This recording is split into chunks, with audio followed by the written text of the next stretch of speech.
Revealing eyes की series mystery of planet x में आप सभी का स्वागत है।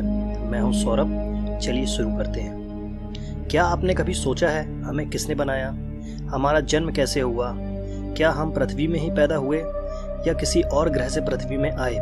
अगर आपने कभी ये सब सोचा है तो आप यह वीडियो पूरा देखें, शायद आपके सवालों का जवाब आपको मिल जाए। ज़ैकारिया सिचकिन जो एक रशियन अमेरिकन लेखक थे, उनके अनुसार उन्होंने हमारे जन्म की गुत्थी सुलझा ली थी। उन्होंने सुमेरियन सभ्यता का रिसर्च किया और पाया कि सुमेरियन सभ्यता के ग्रंथों में हमारे जन्म की पूरी कहानी लिखी हुई है। उनके अनुसार हमें पैदा करने वाले गॉड अनुनाकी थे और वह दूसरे ग्रह से आए थे जो कि हमारे ही सौरमंडल का हिस्सा है और नेपच्यून ग्रह के पीछे है, जिसका नाम है निबिरू। मगर ऐसा क्या हुआ जिसके कारण निबिरू ग्रह के वासियों को पृथ्वी पर आना पड़ा? ज़ैकारिया सिचकिन की किताब द 12th प्लैनेट में सब कुछ लिखा हुआ है। तो आइए द 12th प्लैनेट की किताब के अनुसार निबिरू की क्या कहानी है जानने की कोशिश करते हैं। सुमेरियन सभ्यता के ग्रंथों में निबिरू और उससे पृथ्वी पर आने वाले अनुनाकी का उल्लेख है। अनुनाकी का मतलब ज्ञान देने वाला होता है।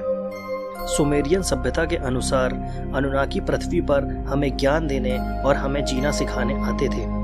सुमेरियन सभ्यता में पृथ्वी को त्यामत कहते हैं। 4,500 लाख वर्ष पहले जब पृथ्वी में कुछ भी नहीं था, वह बंजर थी और इसमें जीवन का नामो निशान नहीं था, तभी सूर्य की परिक्रमा करते समय पृथ्वी से एक बहुत बड़ा अननोन ऑब्जेक्ट टकराया, जिस कारण पृथ्वी के 2 टुकड़े हो गए, जिससे हमारे मून यानी चंद्रमा का जन्म हुआ।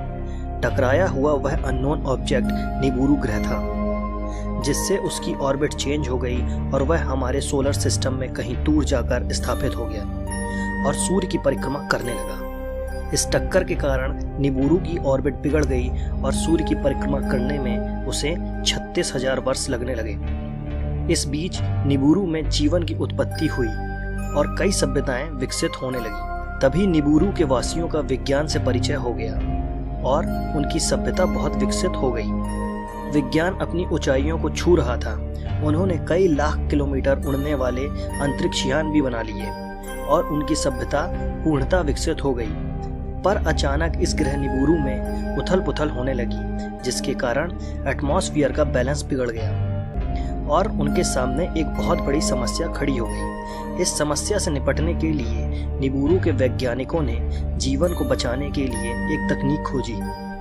इस तकनीक से उनकी उम्र बढ़ सकती थी और प्रतिरोधक क्षमता भी बढ़ सकती थी।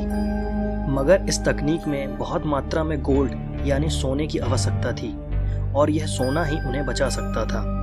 तब उन्होंने ऐसे ग्रहों को ढूंढा जहां सोना हो सकता था। पृथ्वी भी उनमें से एक ग्रह था और ग्रह जिनमें सोना था वहां भी वह गए, मगर पृथ्वी में जितना सोना था उतना कहीं न था। इसलिए निबिरू वासी पृथ्वी पर आए और सोने की खुदाई शुरू कराई। मगर ये खुदाई हजारों साल चलने वाली थी और इस खुदाई के लिए निबिरू वासी बार बार यहाँ नहीं आ सकते थे। इसलिए उन्होंने एक बड़ा ही क्रांतिकारी कदम उठाया। पृथ्वी जो कि गोल्डीलॉक्स जोन में थी, जीवन के लिए अनुकूल थी, उसका फायदा उठाकर उन्होंने जेनेटिक इंजीनियरिंग की मदद से हमें यानी मनुष्य को गढ़ा और अपने पहले मजदूर पैदा कर लिए। ज़ैकारिया के अनुसार जो निबिरू ग्रह के शासक थे, उनका बेटा सबसे पहले पृथ्वी पर आया था। वह बड़ा वैज्ञानिक भी था जिसने शुरुआती जीवों की उत्पत्ति की और बाद में उसे इंसान के पूर्वजों को भी उत्पन्न करने में सफलता मिली, जो था एपमैन। यही पृथ्वी पर जन्मा इंसान का पहला पूर्वज था, जिसका नाम लुलू अमेलू था। काम खत्म होते ही निबिरू वासी अपने ग्रह लौटने लगे, मगर उन्हें मालूम था कि हर 3600 वर्षों में जब निबिरू पृथ्वी के पास से गुजरता है, तब उसके ग्रेविटेशनल पुल के कारण पृथ्वी में प्रलय आता है। इसलिए वो समय समय पर पृथ्वी पर आने लगे और कई बार मनुष्य को प्रलय से बचाया। तिया यानी निबिरू के शाही खानदान के लोग पृथ्वी पर आने लगे। उन्होंने ही इंसान को जन्म दिया था और फिर तकनीक दी, उसे बचाने का तरीका भी बताया। उनके पृथ्वी पर आने के सबूत आज भी पूरी पृथ्वी पर मौजूद हैं। अब जब वैज्ञानिकों के अनुमान से निबिरू या प्लैनेट एक्स पृथ्वी के पास से गुजरने वाला है, तब क्या होगा? क्या वह फिर से पृथ्वी पर आएंगे?